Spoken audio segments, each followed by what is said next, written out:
થોમ્સનનું plum pudding model. Thomson's plum pudding model.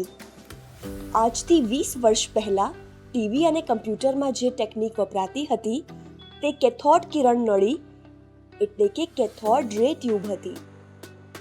કમાલની વાત એ છે કે 150 વર્ષ પહેલાં આ નળીની મદદથી વૈજ્ઞાનિકોએ જાણ્યું કે પદાર્થનો સૌથી નાનો હિસ્સો પરમાણુ અવિભાજ્ય નથી. કેવી રીતે તે આજે જાણીએ. વર્ષ 1803માં બ્રિટિશ વૈજ્ઞાનિક જ્હોન ડાલ્ટને પરમાણુ વિશે થોડા વિચારો રજૂ કર્યા. તેમણે કહ્યું કે પરમાણુ એટલે એટમ અવિભાજ્ય છે, તેને તોડી નથી શકાતો.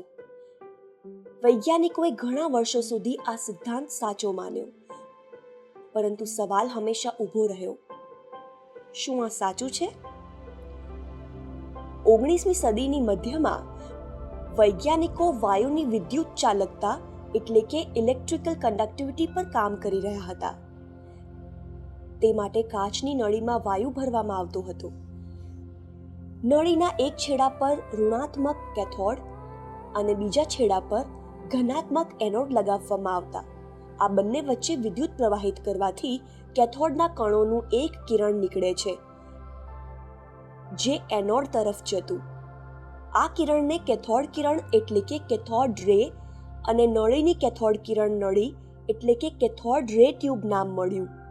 વર્ષ 1897માં બ્રિટિશ વૈજ્ઞાનિક જે થોમ્સને આવી જ એક કેથોડ કિરણ નળીમાં શૂન્યાવકાશ એટલે કે વેક્યુમ બનાવીને અમુક પ્રયોગ કર્યા. તેમણે જોયું કે કેથોડ કિરણ સીધી લીટીમાં ચાલે છે. પછી તેમણે કેથોડ કિરણના માર્ગમાં બંને તરફ ધાતુની એક પ્લેટ લગાવીને તેના પર બાહ્ય વિદ્યુત પ્રભાવ મૂક્યો. આવું કરવાથી કેથોડ કિરણ ધનાત્મક પ્લેટની તરફ વળી ગયું. આવું ત્યારે સંભવ છે જ્યારે કિરણોમાં હાજર કણ નકારાત્મક ચાર્જ્ડ એટલે કે નેગેટિવલી ચાર્જ્ડ હોય. થોમ્સને આ જ પ્રયોગ વારંવાર કર્યો. કોઈ વાર વાયુ બદલ્યો તો કોઈ વાર કેથોડની ધાતુ. દર વખતે એ જ પરિણામ મળ્યું. આનાથી સાબિત થયું કે પરમાણુની અંદર નકારાત્મક ચાર્જ થયેલ એટલે કે નેગેટિવલી ચાર્જ્ડ પાર્ટિકલ્સ હોય છે. આ નકારાત્મક કણોને પાછળથી ઇલેક્ટ્રોન નામ આપવામાં આવ્યું, કેમ કે પરમાણુ તટસ્થ એટલે કે ન્યુટ્રલ હોય છે. તેથી થોમ્સને એ પણ સમજી લીધું કે પરમાણુની અંદર જેટલો નકારાત્મક ચાર્જ એટલે કે નેગેટિવ ચાર્જ છે તેટલો જ હકારાત્મક ચાર્જ એટલે કે પોઝિટિવ ચાર્જ પણ હોવો જોઈએ. થોમ્સનને જ ઇલેક્ટ્રોનનો જથ્થો બહુ ઓછો જણાયો. આ બધા નિષ્કર્ષોથી થોમ્સને એક મોડેલ પ્રસ્તુત કર્યું, પરમાણુનું plum pudding model, atoms plum pudding model. આમાં પરમાણુ કિશમિશની કેક જેવા દેખાય છે, જેમાં કિશમિશ નકારાત્મક ચાર્જ્ડ ઇલેક્ટ્રોન અને કેકનો બાકીનો હિસ્સો પોઝિટિવ ચાર્જ્ડ. આની કલ્પના તરબૂચના રૂપમાં પણ કરવામાં આવે છે. લાલ હિસ્સો પોઝિટિવ ચાર્જ્ડ અને વિખરાયેલા બીજ નકારાત્મક ચાર્જ્ડ ઇલેક્ટ્રોન. થોમ્સનની ઇલેક્ટ્રોનની શોધ એક ક્રાંતિકારી શોધ હતી. તેનાથી જાણી શકાયું કે પરમાણુ અવિભાજ્ય નથી.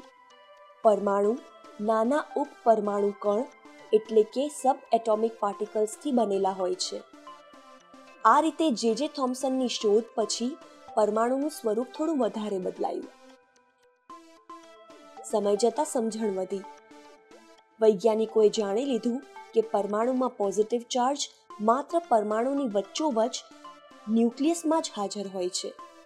ત્યારબાદ પરમાણુનું પ્લમ પુડિંગ મોડેલ કે તરબૂચ મોડેલ પાછળ રહી ગયું. હવે તમારા માટે એક કામ. હાલનું પરમાણુ મોડેલ થોમ્સનના પરમાણુ મોડેલથી કઈ રીતે અલગ છે?